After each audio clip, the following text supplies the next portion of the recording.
Hi, welcome to another edition of This Issue. My guests this time are John Favreau and Peter Feeney. Welcome to the show, guys. Thank you. Glad to have you here. You're both working on a new project called the Long Branch School and General Store in Bodenham. Each of you, please say a bit about what that's all about, but also first say a little bit of something about yourself so the people will have an idea who you really are. You want to go first, John? Sure. Well, probably folks in this area know me best from the Evening Star Cinema. I was the owner and operator of Evening Star for 14 years, from 1996 until about a year and a half ago. And I felt it was time for a change and sold the business. I'm happy to say it's still doing very well in the town of Brunswick. Town's always been very supportive of Evening Star, and they still are. I met Pete actually a few months after I sold the theater, and I really had no idea where life was going to take me, and I just trusted a door would open, and Peter was that door, it turns out. Peter and I started talking at a Christmas party, or a New Year's Eve party, I think it was, and we realized that we had similar visions of what we felt the future held and what challenges we felt that we would be facing. And so we decided that we would get together and brainstorm some ideas of how we could be proactive in meeting those challenges. Because with all challenges, there are also opportunities, and we wanted to explore those. And so we did, and we formed the Long Branch School and General Store after much discussion on where to go and how to do that. I'll let Pete take it some. Sure. Yeah, I'm actually a merchant mariner, is my profession. I'm an engineer. But for the last, 5 to 6 years, I had a kind of an epiphany about, okay, we're not on the right path or a sustainable path. So I've been kind of experimenting with various ventures. I did a sustainable energy group in our town. I was participated in a consulting group for tidal and wave energy for a while, and through that process, my interest kind of around sustainability kind of broadened. And I like John.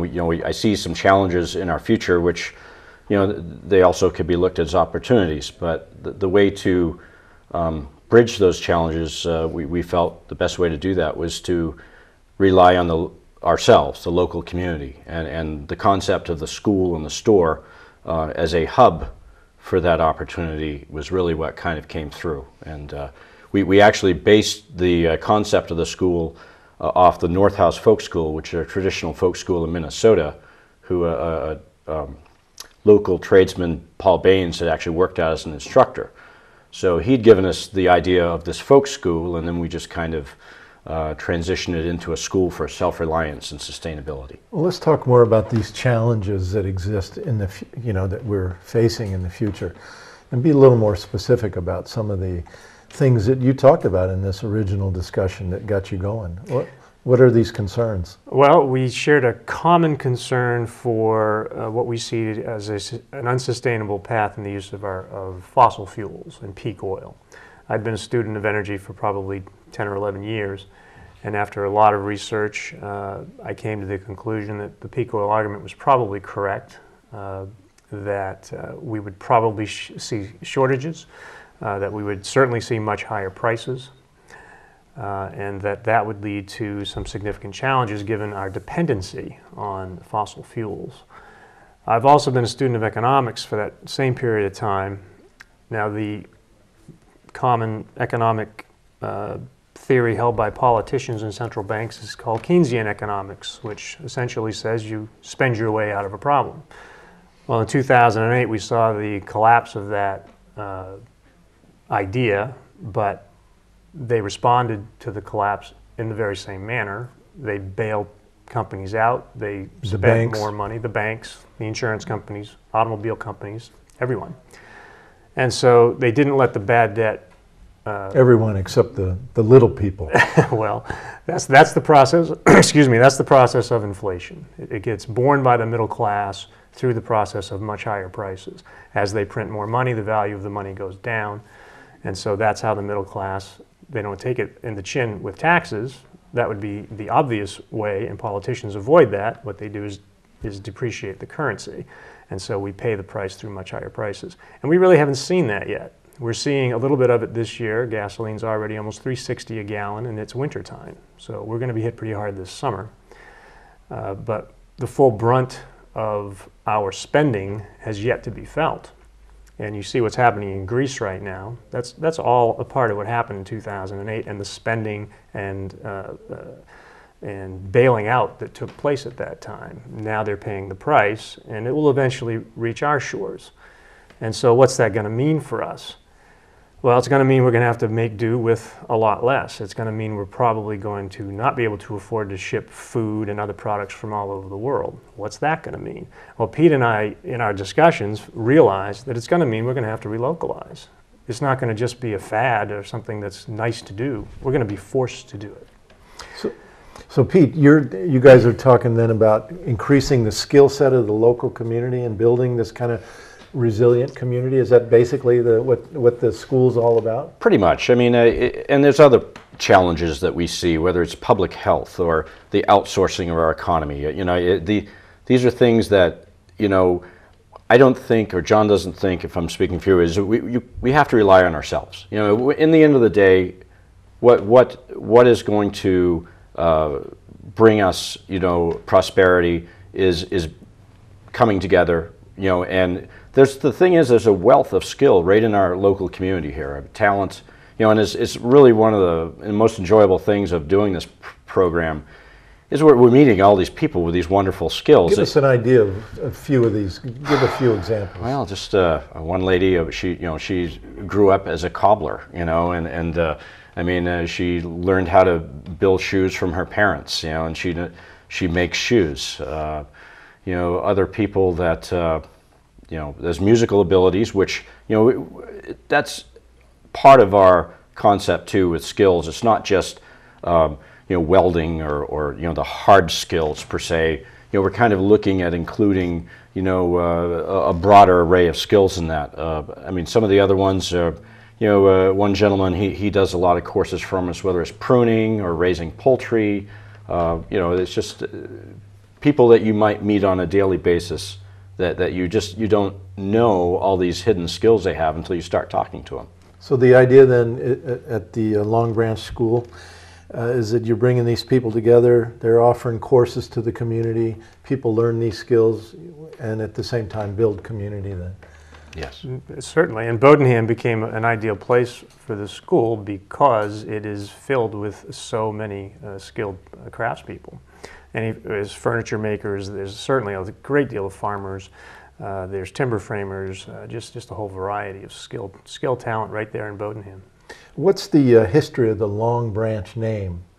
Well, I did a little research on the history of Bodenham. We wanted to tie into the history of Bodenham. It seemed important. And it turns out that a little over 100 years ago, Bodenham was sort of the sheep capital of the country.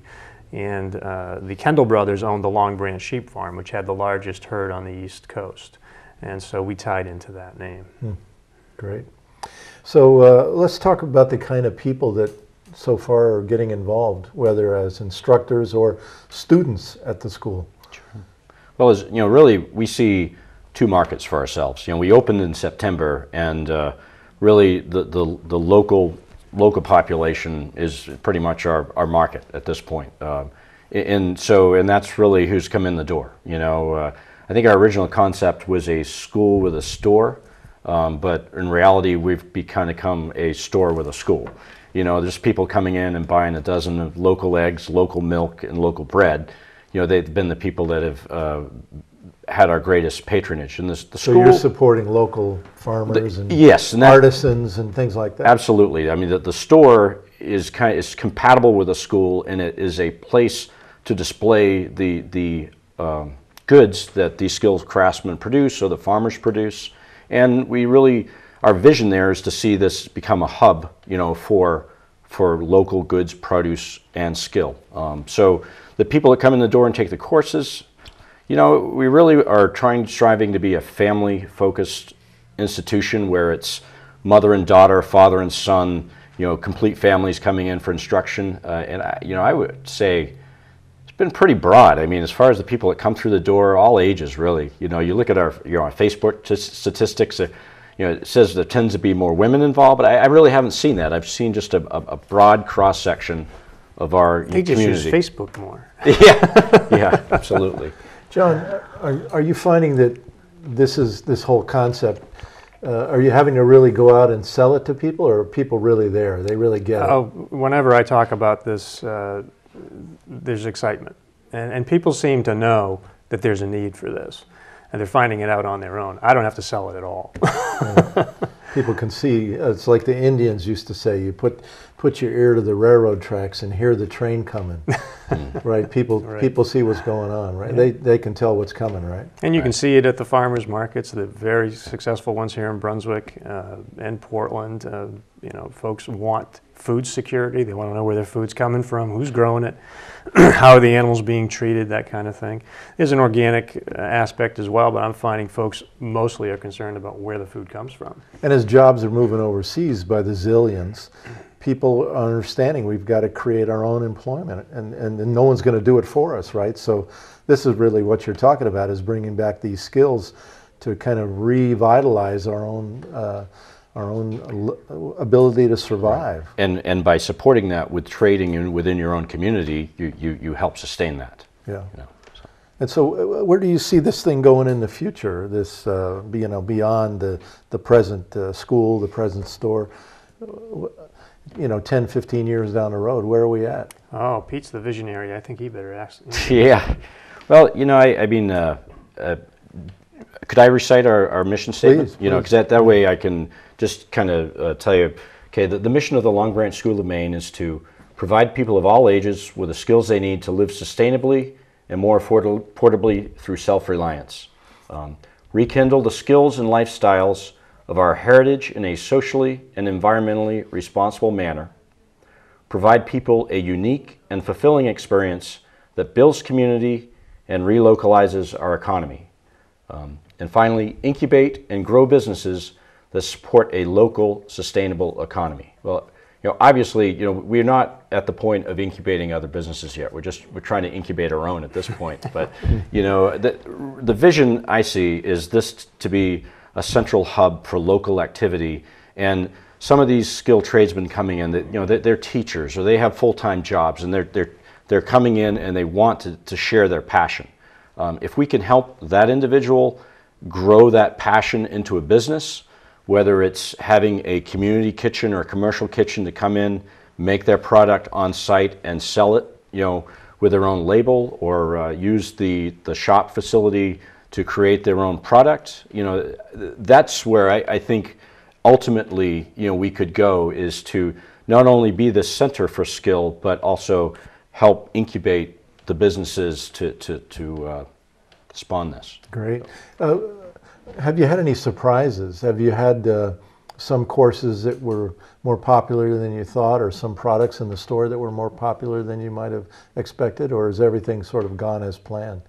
I think that probably the biggest surprise for us was how well people responded to the store aspect of it. We thought the courses probably would be of more interest, but there's so much interest in buying local goods that the store really took off.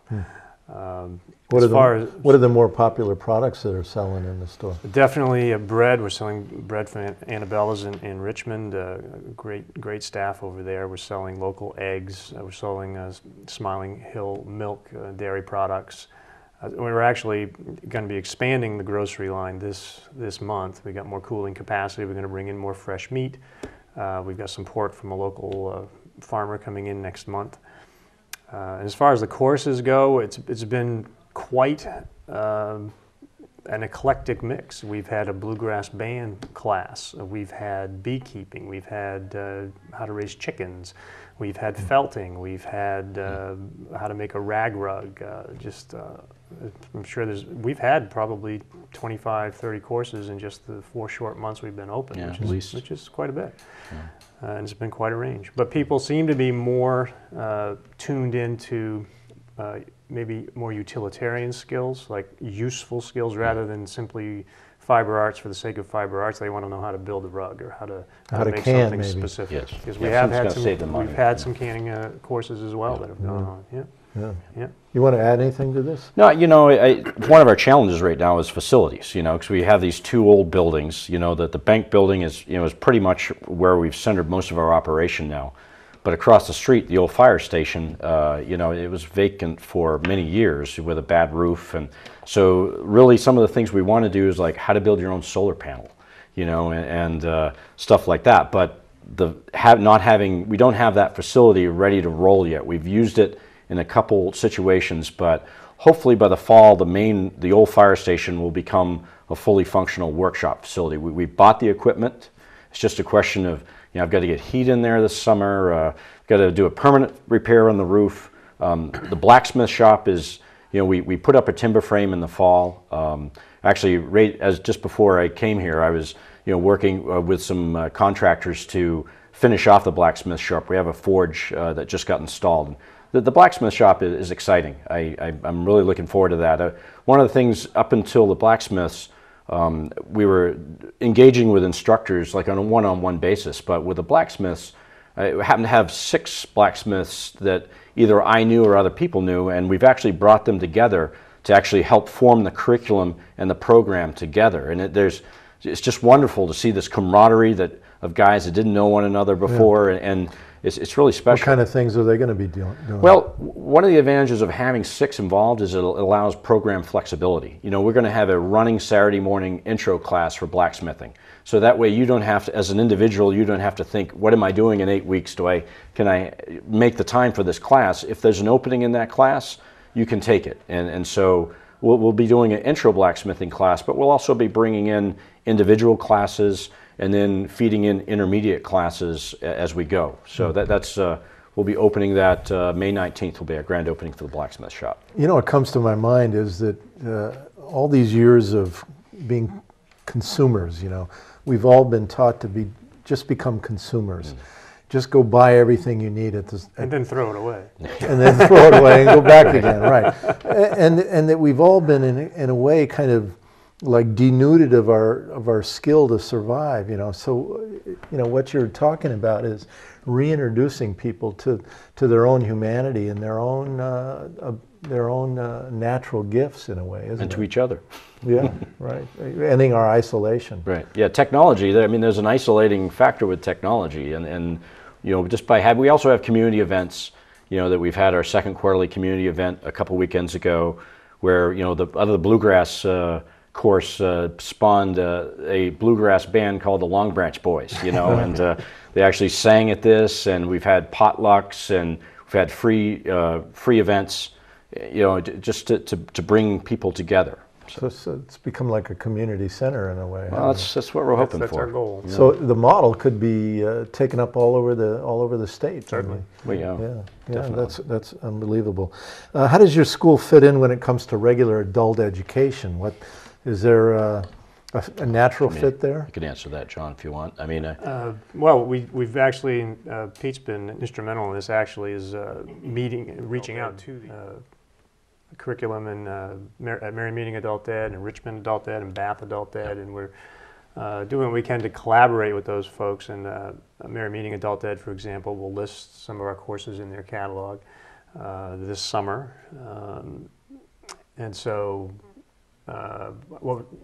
What was your question specifically about? No, that's fine. I was just how are we collaborating? Are we different from them? Wondering how the local institutions that normally do adult education is responding to. Oh God, they've been nothing but supportive. They've been amazing. There's been some overlap. There has been some overlap, and we're trying, as we get our facilities more online, there'll probably be less and less overlap. And two, somebody with a skill comes in the door and they want to teach and they want to share that with us too. We want to invite them and include them as part of that, but definitely collaboration as opposed to competition is what we're trying to establish with not only adult educations but other nonprofits that are in the education arena, definitely. Yeah. Let me just take a minute and reintroduce you both to the audience. I'm speaking to John Fabro and Peter Feeney. They just a few months ago opened up a new school called the Long Branch School and General Store in Bodenham. and we're talking about that. Let's go back, because someone might have just tuned in, and talk a bit more about the vision and where this comes from, and why are you doing this whole school and store, your concern about the future. Yeah, our concern is unsustainable practices, essentially, whether that be economic unsustainability or the use of natural resources, energy, food, water, you name it. We have a growing population, and we have dwindling resources to support them. We see this as presenting a challenge for us in the future. We're the greatest user of natural resources by far. We have a world competing with us now, and we have, in our opinion, an economy in decay. It hit the wall in 2008, and they've been covering it up ever since and making matters worse. And that second shoe has yet to drop. So the school and the store is an effort to meet those challenges that we have yet to face by helping people to become more self-sufficient, more sustainable, and by building a store that brings together the goods and produce and the locally made products that we can support our community with and provide to them. Peter, would you add to that? Yeah, I mean, these challenges have been growing for a very, very long time, you know, and it's nothing that you can look at it as a dark cloud, or you can look at it as a chance to come together. And so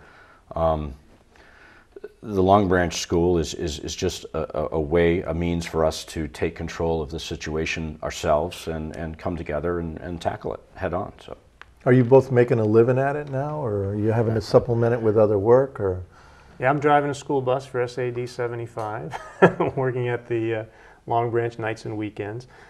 And Peter's a merchant mariner, and he's gone 2 months, back 2 months, and Pete's wife Nanette is at the store every day. Monday so she's there right now as you're here. She's there now. My wife is working. She was very, very instrumental in getting the store set up last year. She's had to step back now because she's working full time in Lewiston every day. But she still helps us out when she can. So it's the four of us, and we have volunteers. We have Luke and Linda helping us out free of charge, and we certainly appreciate that. We also encourage any other folks out there who are interested in volunteering. We offer some tuition credit, take courses. We offer 10% off store products. So if anyone out there would be interested in volunteering at the Long Branch, please let us know. Yeah, we're certainly not doing this for the money. You know, this is something principle-based. And we're trying to make a viable business, basically. And we wanted to set the business model up such that it stood on its own 2 feet. And by having the store in conjunction with the school, we thought we could do that. So we're looking at ways. We actually organized as an L3C organization, which not many people are familiar with that. And it's a new statute. It's a derivative of the LLC, the limited liability company. It's the actual L3C stands for low profit limited liability company with a social mission. And so what it does, the advantages of an L3C is it allows you to go to private foundations, and they can do low interest loans with you or investments, as opposed to a grant with a 501c3 nonprofit organization.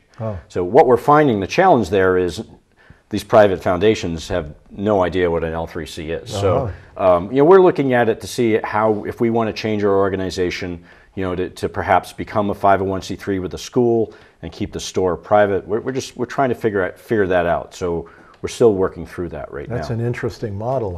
That's the first time I've heard of it. But I think Moo Milk is an L3C. Also. Oh, really? They were the first in Maine. Huh. Yeah. Oh, that's there great. aren't many. Yeah. So are you running the courses year-round now? Oh, yeah. Yes. Yep. Yeah. How many do you have going at a time? Well, we have many listed at any one time. This weekend we'll have Making Maine Marmalade on Saturday, along with Introduction to Beekeeping with Rick Cooper.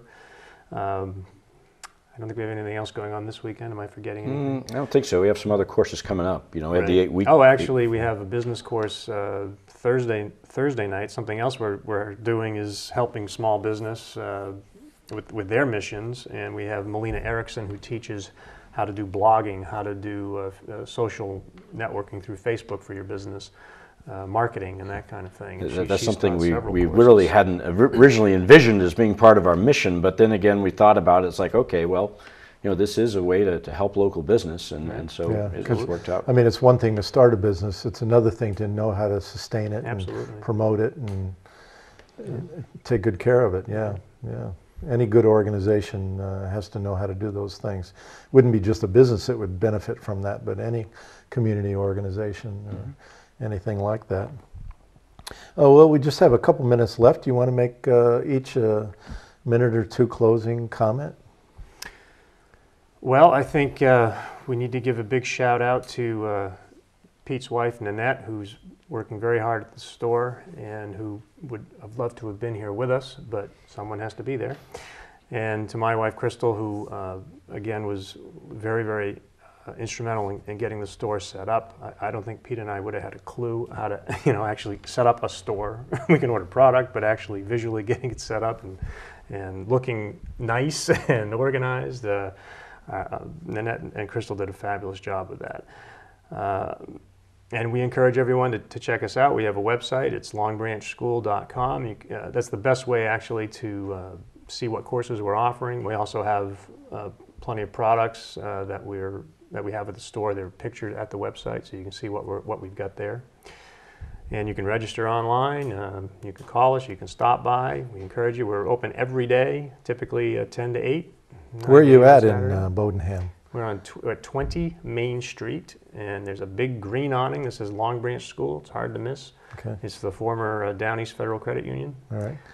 Pete, 1 minute left. You want to say something? Well, we look at this as a joint project with the community. It's not John or myself or my wife Nanette's project. We look at this as a collective project, and really, it's only as good as the effort put into it by everybody else. So, I guess my one request is, if this sounds good to you, if this the message that we have sent rings true, please contact us.